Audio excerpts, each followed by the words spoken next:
Vamos abrir nossas Bíblias hoje à noite para Gênesis capítulo 13. Gênesis capítulo 13. O título da mensagem hoje é Como fazer escolhas que agradam a Deus.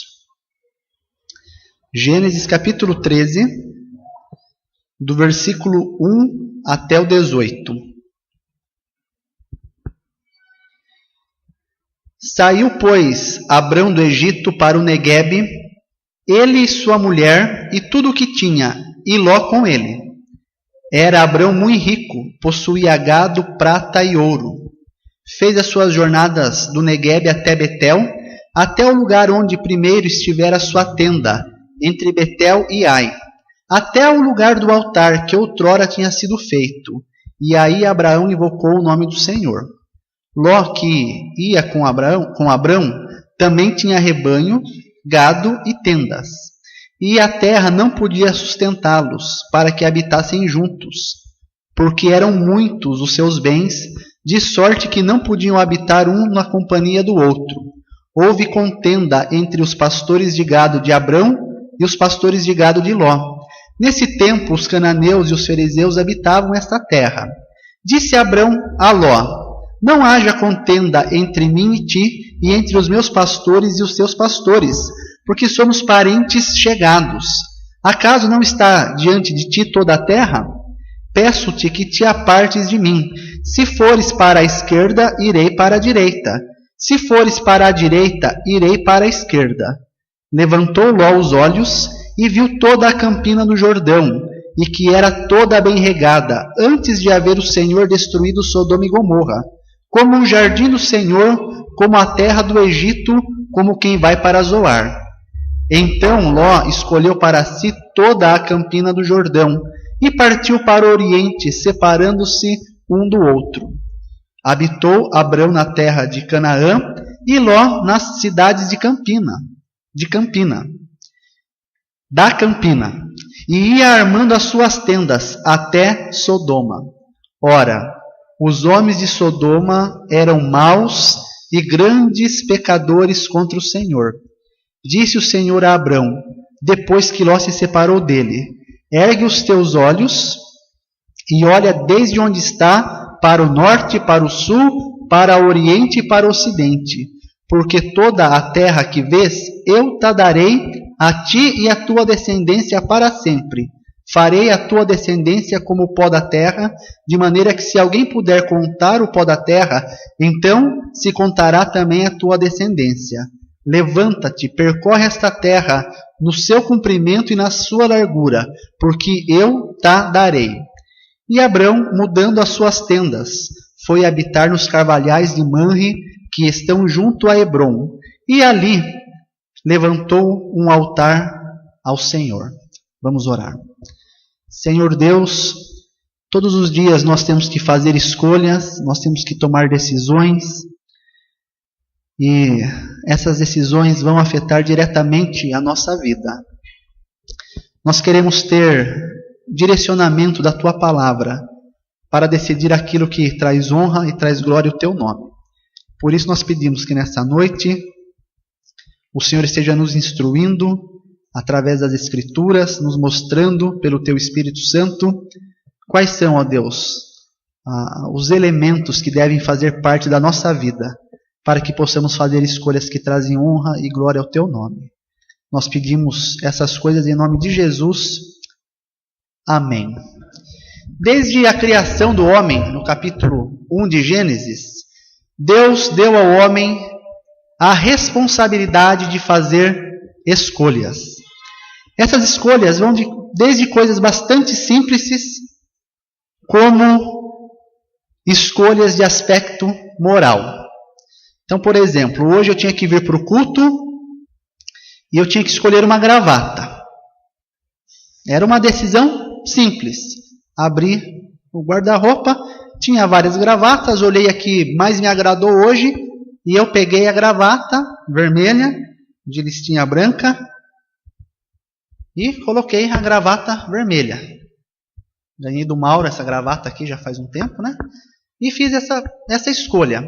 Essa escolha ela foi boa, ela foi má, Qual era o peso dessa escolha? Não, era só uma questão do que eu acho que esteticamente ficaria melhor para mim. Mas eu enfrento outras decisões, que são escolhas morais. Por exemplo, o telefone toca, tem uma pessoa insistindo em falar comigo e é de uma operadora de cartão de crédito. Todas as vezes em que essa pessoa ligou para falar comigo, ligou no telefone móvel, né? E todas as vezes eu estava dirigindo. Então quem atendeu foi a Fabiana. Eu queria falar com o senhor Alexandre. Ele não pode atender agora. Por qual razão? Ele está dirigindo. Verdade, estou dirigindo e eu não posso atender. Parece que a pessoa escolhe me ligar naquele horário que eu estou dirigindo. Mas vamos supor que o telefone toque e eu esteja em casa. Eu já identifiquei o número lá, né? Já escrevi lá, não atender, né? Atendeu. Eu queria falar com o seu Alexandre, sou eu mesmo que atendo. Sobre o que é? É uma operadora do cartão de crédito. Ele não está. É uma decisão, é uma escolha de fazer algo certo ou errado. É uma escolha de cunho moral. Entre tantas outras que nós enfrentamos no nosso dia a dia. Quando nós temos que tomar escolhas, decisões de caráter moral, de certo e errado, nós podemos tomar decisões sábias, espirituais, que trazem honra, trazem glória a Deus, ou nós podemos tomar decisões insensatas e carnais, que vão, naquele momento, nos satisfazer, mas em contrapartida, elas não trarão honra e glória a Deus. Independentemente das decisões que nós tomamos, sejam elas, decisões simples como a gravata, ou uma decisão de fazer o certo ou o errado, essas decisões vão trazer consequências para as nossas vidas. E não somente para nós, como na semana passada nós vimos a situação de Jonas, mas para as pessoas que vivem ao nosso redor. Então, como crentes em Cristo, as nossas escolhas devem ser feitas de maneira que o nome do Senhor seja honrado. Então, não é aquilo que mais me agrada, que eu julgo que é melhor para mim, mas é aquilo que vai trazer honra e glória a Deus.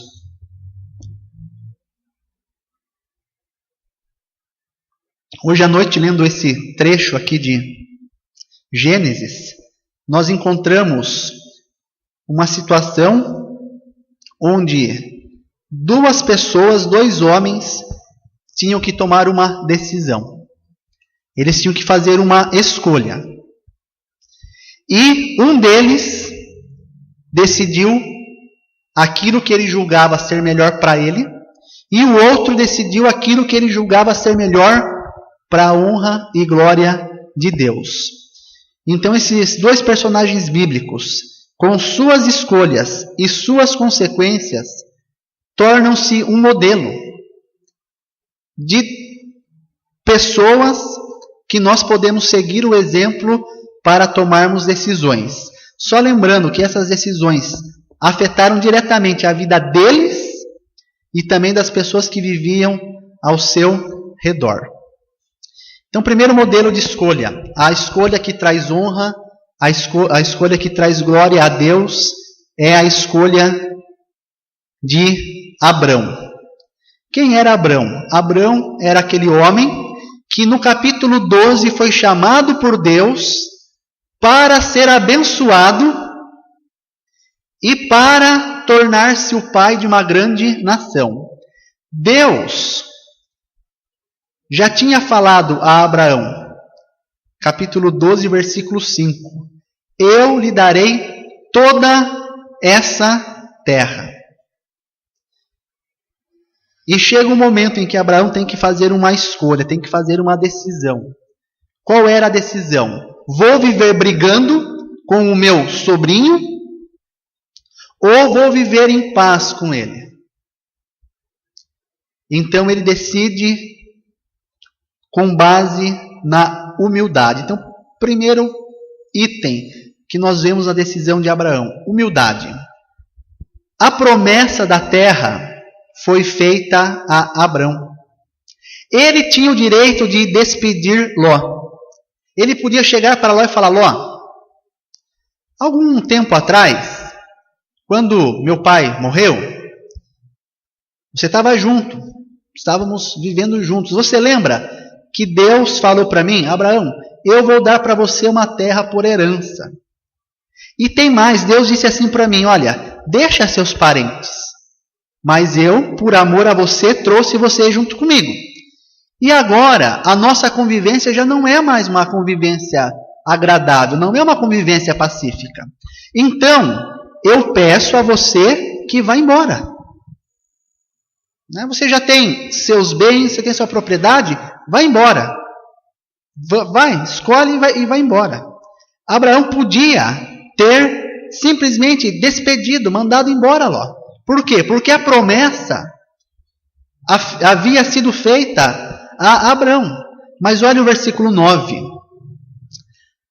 Acaso não está diante de ti toda a terra? Ele fala: olha, não está na sua presença, por isso eu peço que você se aparte de mim. Um comentarista bíblico diz que essa palavra peço-te é uma expressão de cortesia e magnitude da parte de Abraão, que era mais velho que Ló. E por isso ele tinha todo o direito de demandar e exigir algo do seu sobrinho, numa questão de hierarquia. Mas ele chega e fala: olha, eu peço para você, com humildade, com gentileza, de uma maneira cortês. Não está tudo diante de você? Não é bom que nós vivamos brigando. Versículo 8, Abraão diz assim: não haja contenda entre mim e ti, e entre os meus pastores e os teus pastores, porque somos parentes chegados. Primeira base da decisão é a humildade. Segundo é pacificação. Não haja contenda. Não haja briga entre nós dois. Mateus capítulo 5, versículo 9, Jesus diz: bem-aventurado os pacificadores, porque serão chamados filhos de Deus. Nós temos que tomar decisões que vão promover a paz. O profeta Isaías diz isso, né? São formosos, são belos os pés daqueles que promovem a paz. Nós temos que tomar decisões com base na pacificação. Não em gerar briga, desarmonia, contenda no lar, contenda no trabalho, contenda na igreja. Irmãos, vocês lembram do Tim Fisher? Ele esteve na nossa igreja aqui, eu não me lembro qual ano foi, mas ele esteve em um sábado na nossa igreja. Nós convidamos as outras igrejas e nós tivemos um culto em conjunto. Ele é ministro de música lá numa igreja nos Estados Unidos. Ele pregou a palavra de Deus, ele cantou alguns hinos aqui. Quem lembra quando ele esteve aqui conosco? Tim Fisher. Que bom que alguns lembram, né? Ele tem um ministério voltado para a música. E música é um assunto que gera um pouquinho de contradição, né, Maria Angélica? A Maria recentemente estava envolvida em um debate sobre música cristã, né? Que bom, defendendo um padrão conservador de música. E ele escreveu um livro que, em português, o título é O Debate sobre a Música Cristã. Em inglês é A Batalha pela Música Cristã. Então esse livro existe, ele está para ser vendido pela editora Batista Regular. Ele dá princípios sobre o porquê manter uma música conservadora no culto. Claro que quem não concorda vai dar contra-argumentos, né? mas é o que ele defende. E como essa é a área, como esse é o campo dele, a música, então ele tem sustentado com argumentos fortes um padrão de culto conservador. Isso tem feito com que algumas igrejas tenham divergência, e a consequência disso é que essas igrejas acabam se separando. Quando há esse tipo de separação por causa de música, alguns vão argumentar que o que importa é a doutrina, a prática não importa. Outros vão dizer que a doutrina determina a prática, é o que eu acredito. Quando eu falo que Deus é santo, quando eu falo que Deus é espírito, eu tenho que adorá-lo em santidade, em espírito, e não de outras maneiras. Então isso, de uma certa maneira, gera um desconforto, um mal-estar. E as igrejas acabam se separando. E esse pastor, o Tim Fisher, ele fala o seguinte: se você tem que se separar de um irmão, faça isso sem causar divisão. A gente não vai ler tudo de novo aqui, né? Mas veja no versículo 9: peço que te apartes de mim. Depois, fala nos versículos seguintes, depois que Abraão se apartou, se separou de Ló. Então, algumas vezes é necessário que haja separação entre irmãos por questões de doutrina, de prática. É necessário, é bíblico. Não vou pregar sobre isso hoje à noite. É um ensinamento que faz a base do fundamentalismo. Os fundamentalistas são separatistas, eles se separam. Mas como essa separação deve ser feita? É com base na pacificação. Não é para dividir, só para dividir e sair falando mal e difamando. Mas é para quê? Para que possa haver paz entre as partes divergentes. Por que é que Abraão tomou essa decisão? Para que não houvesse contenda, para que não houvesse briga. Então, às vezes é muito melhor que você busque a paz, que você não cause divisão, para que ambos os lados possam viver em paz. Terceira, versículo 4 e versículo 18. Abraão, versículo 3, fez suas jornadas do Neguebe até Betel, onde ele já estivera, e onde ele já havia estado, o que ele fez? Ele já havia edificado um altar. E depois disso, versículo 18, Abraão foi mudando as suas tendas até os carvalhais de Manre, que estão junto a Hebrom, e ali também levantou um altar. Como é que eu tomo uma decisão que honra a Deus? Com base na consagração. Altares eram locais, eram lugares onde um sacrifício era colocado. E Romanos capítulo 12, versículo 1 fala que nós devemos nos apresentar a Deus como sacrifícios vivos, santos e agradáveis a Deus.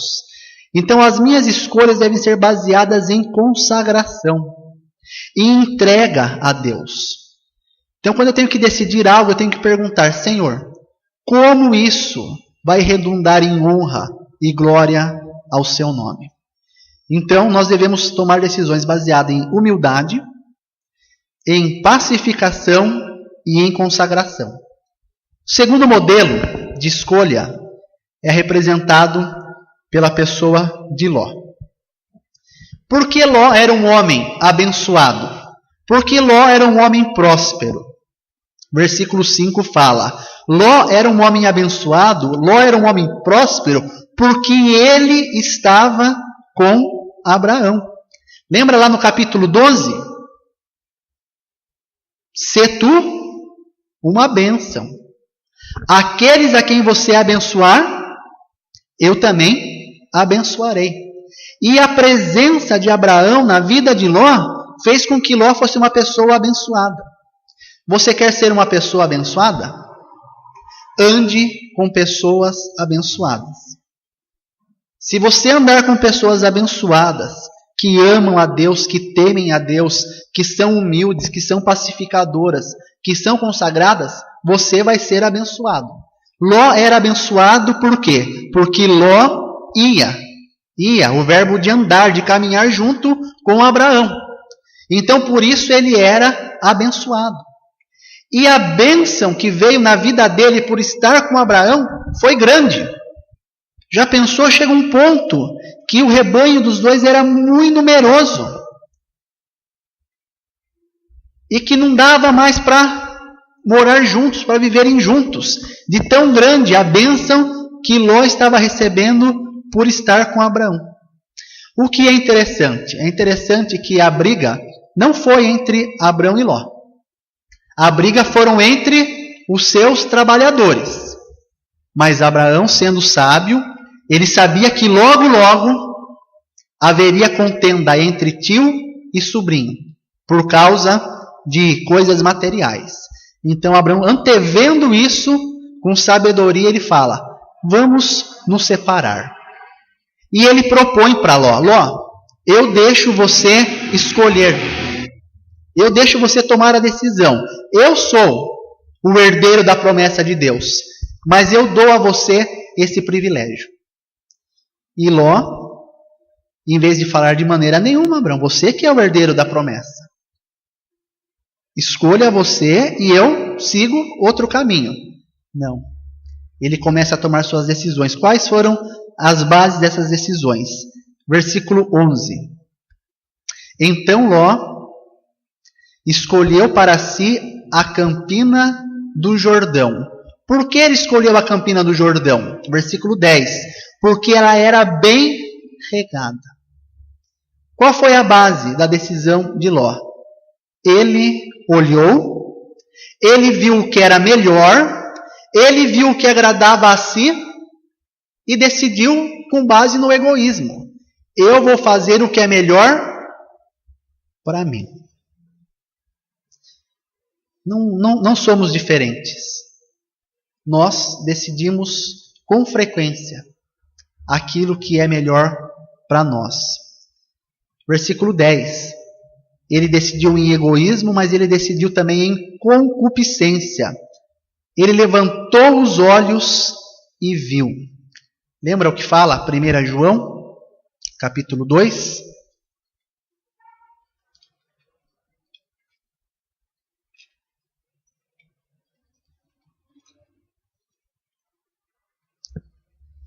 Versículo 15. Não ameis o mundo, nem as coisas que há no mundo.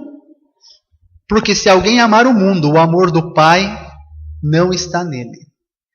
Porque tudo o que há no mundo, a concupiscência da carne, a concupiscência dos olhos e a soberba da vida não procedem do Pai, mas do mundo. Qual foi a base da decisão de Ló? A concupiscência da carne, seu egoísmo, seu desejo de satisfazer a si mesmo. Ele olhou, ele viu a concupiscência dos olhos e a soberba da vida.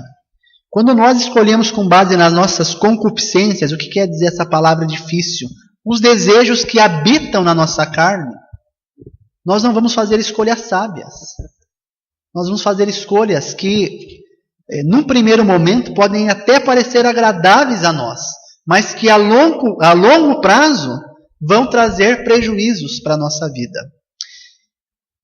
E por último, aqui nesse ponto, a base da escolha foi conformação. Versículo 12.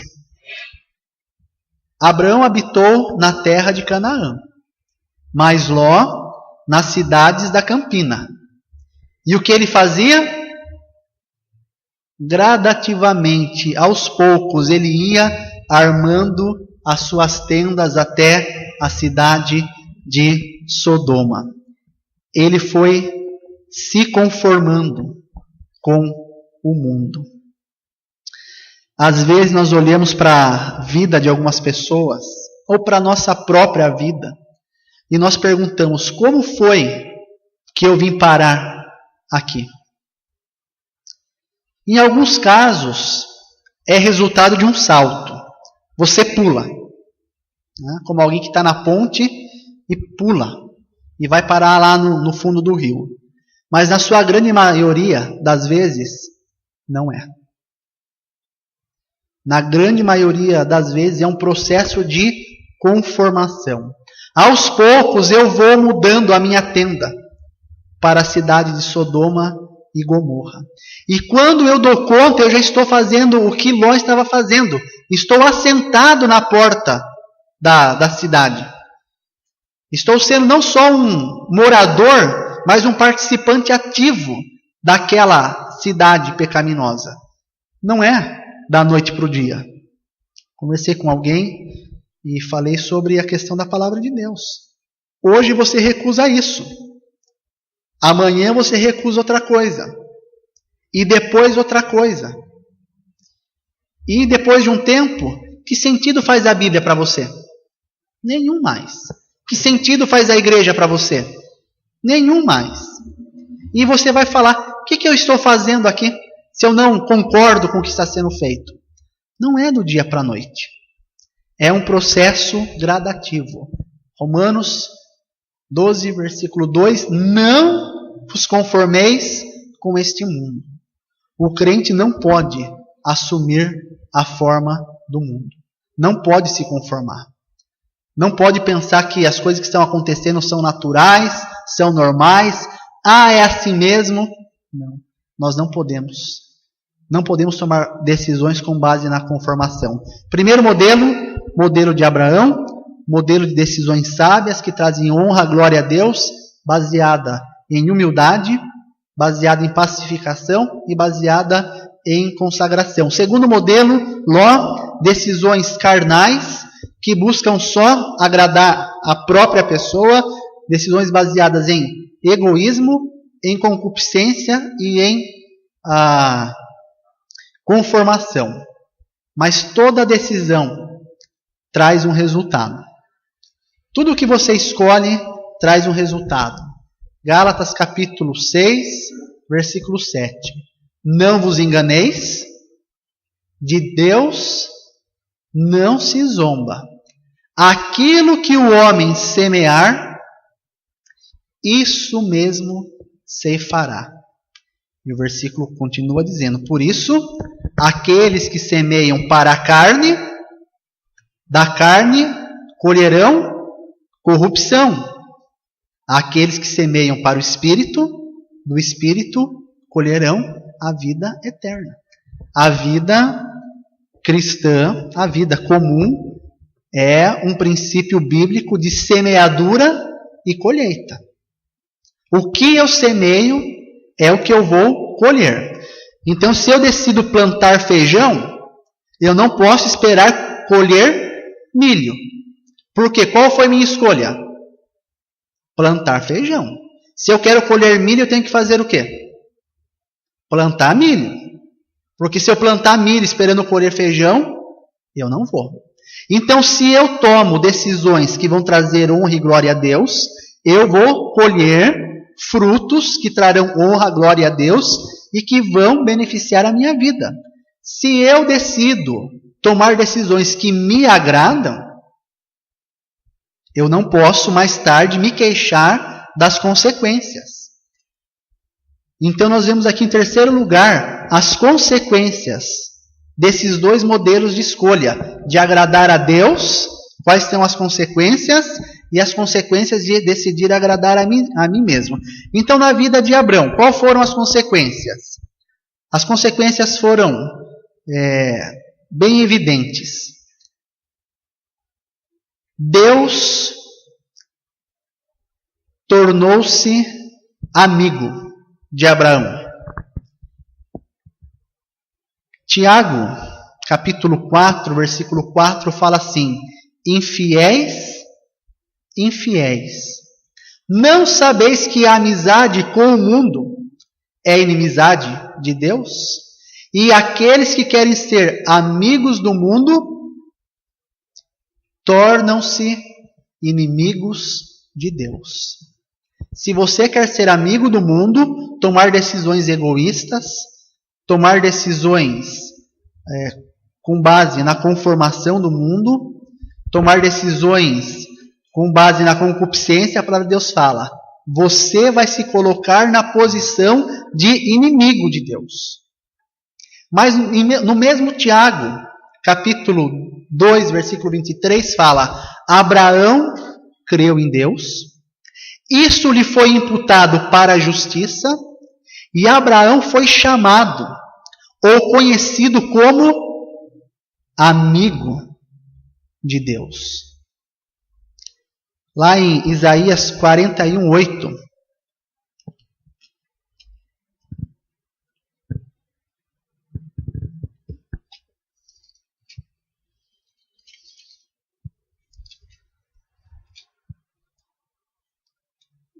Mas tu, ó Israel, servo meu, tu, Jacó, a quem elegi, descendente de Abraão, meu amigo. Qual foi a consequência na vida de Abraão? Deus chamou ele de meu amigo. Que privilégio! Abraão era amigo de Deus. Ele tornou-se amigo de Deus porque decidiu agradar a Deus. Deus falava com Abraão. Várias vezes Deus estava vindo e falando pessoalmente com Abraão. No próprio capítulo 18, versículo 1, fala que Abraão estava em Sorocaba, né? Eu brinquei esses dias. Abraão estava em Sorocaba. Por que ele estava em Sorocaba? Porque o Senhor apareceu a Abraão nos carvalhais de Manre, quando ele estava sentado à entrada da tenda no maior calor do dia. Então, se era no maior calor do dia, só podia ser em Sorocaba isso, né? O Senhor apareceu a Abraão. Versículo 3. E Abraão estabelece um diálogo com Deus. Deus falava com Abraão. Por quê? Porque Abraão era obediente. Porque Abraão havia se tornado amigo de Deus. E com Ló, capítulo 19, versículo 1.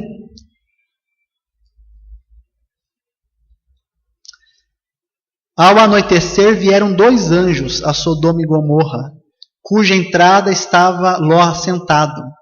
Este, quando os viu, levantou-se e, indo ao seu encontro, prostrou-se com o rosto em terra. Com Abraão, Deus falava. Deus ia falar com Abraão. Com Ló, Deus mandava um mensageiro.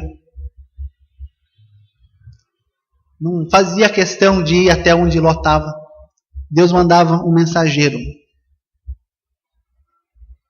Abraão não teve os planos de Deus ocultos. Deus fala assim: ocultarei de Abraão, no capítulo 18, ocultarei de Abraão, versículo 17, ocultarei a Abraão o que estou para fazer?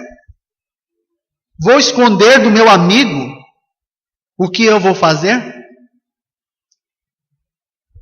Fazer decisões para a glória de Deus coloca você numa posição de intimidade com Deus. Quais foram as consequências na vida de Ló? Deus não falava com ele, Deus mandava mensageiros,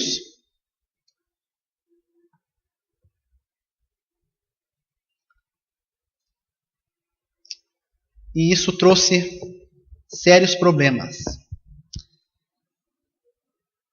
Eu não sei, a Bíblia não diz. Mas talvez Ló falasse assim: olha, eu não fui para lá só porque lá era bom. Eu fui para lá porque lá haviam pessoas perdidas e eu queria testemunhar. Talvez ele pudesse argumentar isso, né? Mascarar o seu egoísmo com boa intenção. Quantas vezes nós não fazemos isso? Mascaramos nossa carnalidade com boa intenção. Mas qual foi a consequência? Capítulo 18, versículo 22 a 33, nós não vamos ler. Deus fala assim: ocultarei de Abraão aquilo que estou para fazer? Abraão, eu vou matar todos os moradores de Sodoma e Gomorra. E Abraão fica desesperado, mas meu sobrinho mora lá. Meu sobrinho vai morrer também. E Abraão começa: mas Senhor, Senhor vai destruir, versículo 23, destruirá o justo com o ímpio? E Deus fala, de maneira nenhuma. Se houver ali 50 justos, o Senhor vai destruir? Não. Por amor daqueles 50, eu não destruo. E Abraão percebe uma coisa. Não tem 50. E Abraão vai descendo o número. E Abraão fala, Senhor, não fique irritado. Por favor, é a última vez. E se tiver, Deus fala, se tiver esse número que você está propondo, eu não vou matar aquele povo. Qual foi o resultado? Ló viveu na terra de Sodoma e Gomorra alguns anos e não ganhou nenhuma alma para Cristo. Ele não ganhou nenhuma alma para Cristo. Na verdade, não fosse um trecho do Novo Testamento,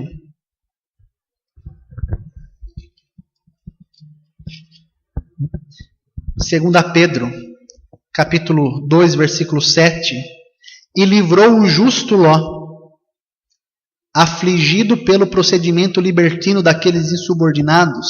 Não fosse por esse versículo, poderíamos até duvidar que Ló fosse um crente. Mas lá no Novo Testamento Deus fala, não, ele era um justo. Apesar da sua conformação com aquele mundo. Ele não ganhou nenhuma alma para Cristo, nenhum galardão, nenhuma recompensa. O que mais aconteceu? Sua família viu imoralidade. Versículo 13 fala assim, capítulo 13, versículo 13. Ora, os homens de Sodoma eram maus e grandes pecadores. E ele levou sua família para o meio daquela imoralidade. E o que foi que a sua família viu todos os dias que morou lá? Viu imoralidade. O próprio padrão de moralidade de Ló decaiu de tal maneira que quando aqueles anjos chegam lá no capítulo 19, os homens da cidade veem aqueles anjos entrando e eles falam, nós vimos, entrou visita aí. Traga esses homens para fora porque nós queremos abusar deles. Qual é a proposta de Ló? Eu tenho 2 filhas donzelas. Façam o que vocês quiserem com elas. Mas deixem os meus hóspedes em paz. Elas viram a imoralidade acontecendo. E olhe onde Ló chegou com seu padrão de imoralidade.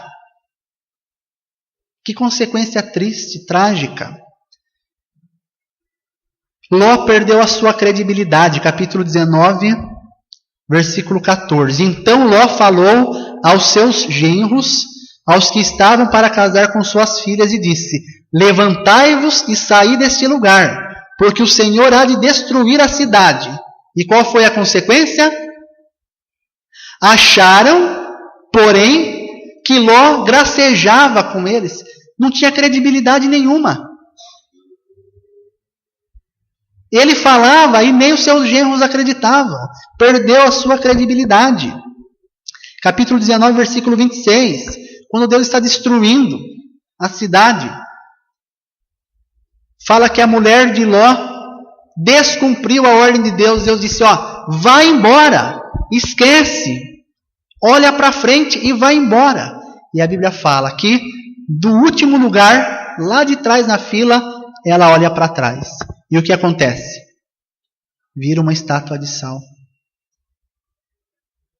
Ele perdeu a sua mulher. As suas filhas, versículo 29 a 38, tornaram-se incestuosas. Não conseguiam confiar em Deus, que Deus ia suprir o marido para elas. E tornam-se incestuosas.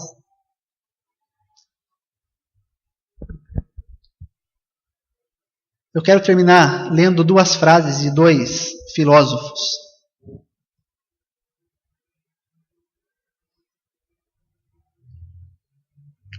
Um deles disse assim, viver é isso, ficar se equilibrando o tempo todo entre escolhas e consequências. O outro disse, você faz as suas escolhas, e suas escolhas fazem você. Desde o momento em que você se levanta da sua cama até a hora que você vai dormir, você tem que fazer escolhas. Algumas escolhas não importam qual é a gravata, qual é a camisa, qual é o sapato, outras vão afetar você. E não somente você, mas as pessoas que vivem ao seu redor. Qual modelo você vai seguir? O modelo de alguém que é humilde, que é pacificador, que é consagrado, que traz honra e glória a Deus por causa das suas escolhas? Ou você vai decidir com base em alguém que é egoísta, segue as suas concupiscências e se conforma com o mundo?